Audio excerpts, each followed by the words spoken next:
I have an organization which is a for-profit called Be Recycle. We're based in South Goa, and we manage waste in few villages and a couple of cities in South. So I don't need to really introduce Goa. I do this presentation for a lot of people, so sometimes people don't know where Goa is. But introducing Goa, we have the volumes might seem small compared to other cities, but for us it's a lot. So we have to manage all of this waste, and historic sites exist still in some places, and they're being cleaned up. Now these sites tend to catch fire off and on. In the south, we have fires almost every year now.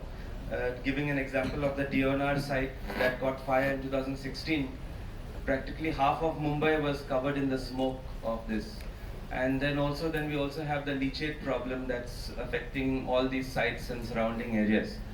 So this is an old picture close to Panjim where a dump site, the tree doesn't exist anymore, and mostly quarries are used for these places where they kind of fill up and then eventually they kind of turn into small mountains. So enough of the bad, because these kind of, if you go closer, this is a treatment plant, a composting treatment plant in the south of Goa, and you really can't see any organic material. There's only plastic that is there, and this is collective failure. I mean, citizens not willing to segregate, and authorities just picking up the waste like that. Unfortunately, what happens is then it's not possible to do any processing of this kind of material. But if you go to the crux of the problem, if you look into anybody's waste, you will see that segregation is not happening. And if I go out of Goa, I see this happening everywhere across all the cities. People are just collecting mixed waste. And though all of this segregation has been talked about for so long, we still are focusing on the same point. If segregation is not done, nothing else can be done beyond this. So 85% in our system is being managed very easily. And in our organization, we have 100% segregation. We don't pick up waste if it's mixed. So we have a 3-tier check system. So the waste collector will go to the household and find out if the waste is mixed. He'll tell them. The second time, he'll give them a warning. The third time, the waste is not picked up. And if he picks up mixed waste and puts it in the collection system, that the collection system doesn't accept that waste until that is segregated. And finally, when it reaches the treatment point, if the vehicle has brought mixed waste, the driver is made to segregate. Until then, the vehicle will not be unloaded. So, of course, education is very important. I spend about 30% of my time doing education. We do school programs, we go to the communities, we go to the building housing colonies and organize programs telling them why this segregation is important. Because people need to understand why we're telling them to segregate. Very often they feel demotivated when they see the same vehicle collecting wet and dry in the same vehicle. They say, feel, what's the point of segregating?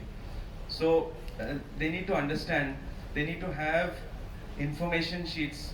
So in Goa, since I think 2006, we have been making information sheets telling people what is wet waste, what is dry waste.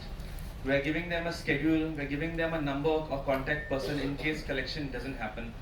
And this is also specifying what waste is what, so we are going beyond the wet and dry. We're talking about garden waste, we're talking about hazardous biomedical waste. A lot of people don't know how to differentiate, so then they need to actually have examples of how it has to be done. In 2003, Goa went for a color coding which was similar to Pune, which was green and black. So we are transitioning out of that to green and blue, which is what the country follows. But I feel there's confusion in that because biomedical waste rules also have blue as a color. So in hospitals, even in places where we do collections, there's the blue bin which is dry waste and the blue bin which is biomedical waste, and there's confusion about which waste has to be picked up. But signage is very important, so we've made signage. I have created this signage and copylefted it. You're welcome to take this off our website. CCP used the signage, GWMC used the signage that we created. And this signage basically focuses more on the visual element rather than the text. Because there's so many languages in India that people are not going to wait for a translation of each thing. So you look at the image and then you understand. In our system, when we do collections, we do about 195 tons. So we're a very small organization. We do 195 tons of waste collection in the south, and I have about 40 people doing this. But we collect from all sectors. So we collect from villages on the coast, we collect from individual homes, but the same system is common for everybody. We don't pick up mixed waste anywhere. So when we do this, we eliminate all those problems that you're talking about of mixed waste in our system. So what we do is, we have different collection frequencies. We have daily, weekly, monthly collections. Monthly are for individual homes that want to do composting at home, so they don't have a problem of having to need their waste taken out every day. So we'll encourage them to do decentralized composting, or if it's a community, then we'll set up a composter, a community composter. And for everybody else, then we'll pick up the waste, send the dry waste to the transfer station. In every village now, either they have a transfer station or an MRF. And so this waste goes from this point to our treatment plant where it will be separated. Of course, we get recyclables, non-recyclables. So there's money to be made in the sale of recovery of recyclables, but we also spend a little bit of money on disposal of the non-recyclables or the low value plastic. We find that when we don't do collections, when somebody else does the collection, there's a lot of leakage in the system. To give you an example, when we do Gwmc collections, we do the collection. We have a recovery rate of about 60% of recyclables. 40% is low value or reject. But when we get waste from a city, which we don't do collections, we get about 5% recyclables and the rest is all reject. So there's a stark difference between the two.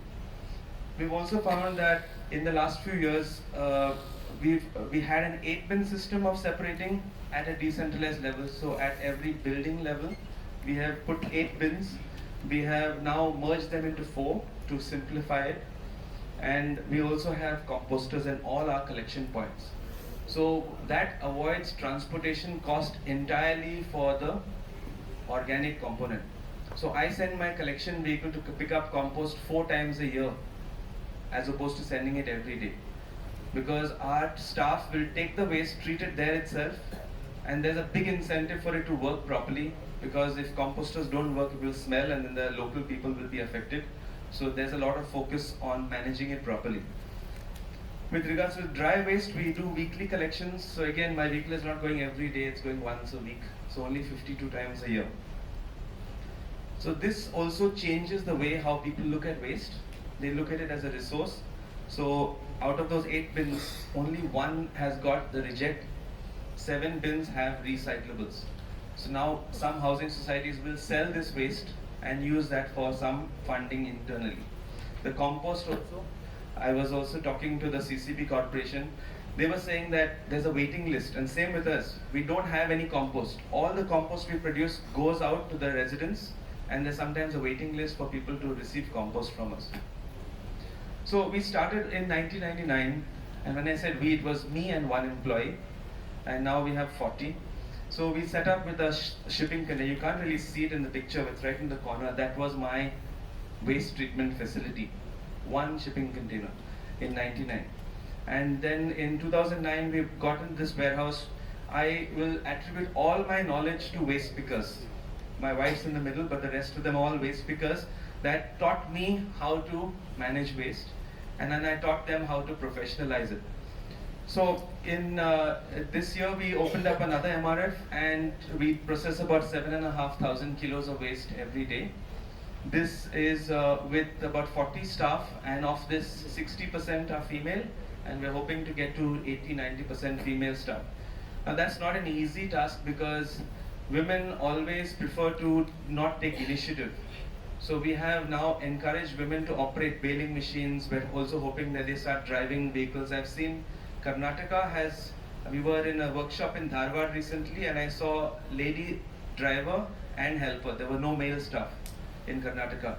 And I was very impressed that, this is happening. And this is kind of woman empowerment, also encouraging them to take on initiatives that they would not normally do.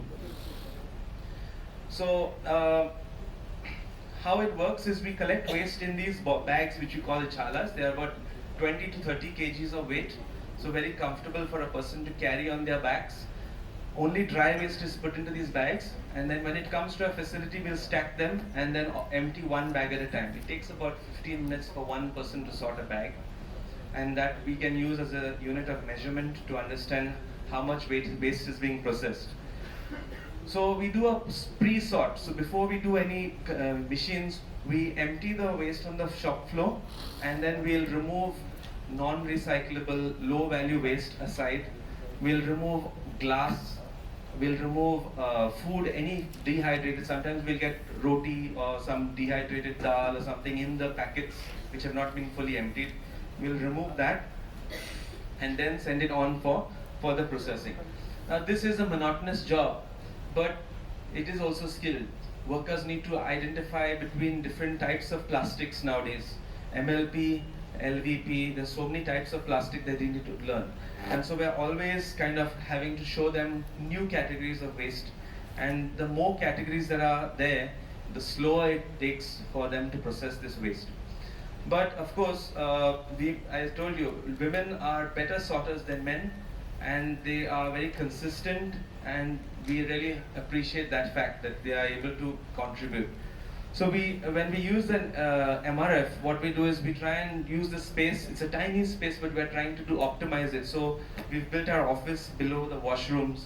We've built a sorting level at a higher level, where we're able to use gravity to use the recyclables to fall down chutes, and then minimize the space that we're operating out of. So when this happens, of course, the recyclables will be diverted, the low value waste will be baled, and then we'll put it onto trucks and send it to co-processors. I have noticed in the municipal and panchayat sector, a lot of valuable recyclables also get sent along with co-processing waste to co-processors. Now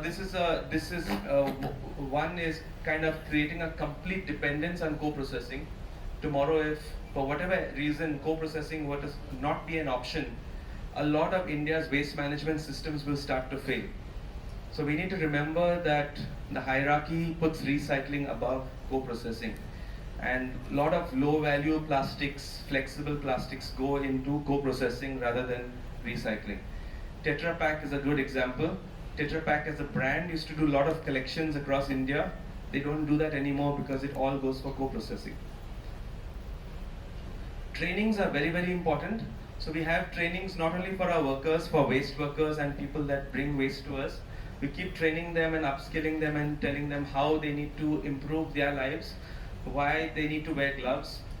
Right now, we don't have a problem with anybody wearing gloves at our warehouse. They ask for gloves all the time. They've understood why they need to wear it. You're using safety shoes where equipment is there, hard hats. These things are now in Goa not so much of a concern because I see more and more people wearing them. So taking some examples of how we have helped work with the government. This is a site in 2019. We asked to come to a treatment site at a small municipality in South Goa. So they had about 150 tons of waste stacked outside the MRF because they were not able to manage it. We found about 4 workers, municipal workers, making 3 bales of waste a day. Now fortunately for us, it was not mixed waste, it was only dry waste. So we were able to then help them with another 3-4 people to make 20 bales a day, and in a matter of just 20 days, we were able to clean the entire site. The monsoons literally hit Goa the next day. The next day we had monsoons. And the important part is that if we had not done this, there's a river going just beside this, leading to the sea, and a lot of this plastic would have gone into the sea. So we were able to do this just in time. And I know that the government would have not been able to do it without our push. The moment we got involved and got bailing, the municipal staff automatically started working as good as we did. They were feeling a little bad at the beginning that, they're being shamed by how our workers were working. And we said, look, we're not competing with you. We're just showing you how we're doing it, how we can do it efficiently. And then the workers themselves kind of got on board. Goa also has a lot of coastline, and there are some areas where the beach contractors don't go to because the beaches are inaccessible, or we also have some islands where the cleaning doesn't happen. So we have a lot of this marine debris coming there. We also have picnickers bringing waste here. There are these boats that come and bring waste and leave it behind. And in just 3 cleanups, we've been bringing back around 3 tons of waste from these places. There's lots of marine waste that is going out into the sea. And I find that this waste is not old waste. We use milk packets as indicators. We turn the milk packet and look at the best before date. And sometimes it's just 3 days old. So 3 days ago, the packet was put into the sea and we are finding it just 3 days later. So there's a lot of leakage. The tourism sector is contributing to a lot of this waste coming into the sea. The rivers are bringing a lot of this into the sea. And we are sometimes trying to identify. So we also did a brand audit where we tried to find out which brands were there. And of course, the most common was ITC, Pepsi, Coca-Cola. They were the top 3 brands that were there in this. We even brought this to a national level where we had a workshop in Delhi and none of the press wanted to cover it because these are the biggest contributors to advertisements. So they didn't want to put it in the media. We've also done cleanups with other people. Visitors to Goa come and do cleanups, and cleanups only encourage people to clean up the mess, but it doesn't mean that the mess is solved. People keep littering again and again. We need to keep educating people and understanding that if you do something about waste management, it will have a long-term effect. So I'm putting prices out here of what the average market rates are of different recyclables. This is Goa rates, and it's not far off from other places in India. If you're an aggregator like me, we would of course get much higher values. This is like the street price, what the waste pickers are buying recyclables at. So going back to 1999 when I did a study, I found out me as a 19-year-old in 99 was able to make 100 rupees every month by selling my dry waste. I'd say that I could make much more than that today, maybe 300 rupees today. So it's not about making money, but if you did this, you'd have about 50% of your bin taken care of. And if you started composting, you'd have another 40% of your waste taken care of. You'd have about 10% waste left behind. And that you could give to the municipality, and it would make such a big difference to managing waste. So I'm not here to lecture to you guys. I'm telling you practically what we have done. You all have talked about decentralized options, and I'm giving you 3 options that we have in Goa right now. So the first option is the best one, where you as an individual start separating your waste and composting your organics. If you do this, you don't have to contribute half your waste to the city. Then the other option is where you have a waste picker coming and taking your waste. That's the next best. The third one is having a community recycling point. Now, where we work, we have set up 60 of these points, and they work because we support them. And the last option is to give your waste to a city where the city will manage your waste for you. So this is similar to what I have seen in Europe, and there they have systems where when you go shopping, you take your recyclables with you, and outside the shopping center there are bins where you can drop off your recyclables. We of course tried to do this in Goa, and we found that people were just putting any waste into these bins, so we had to dismantle them. So we still have these systems running where it is controlled. So there's a security guard there, or if our staff are managing it, these systems work.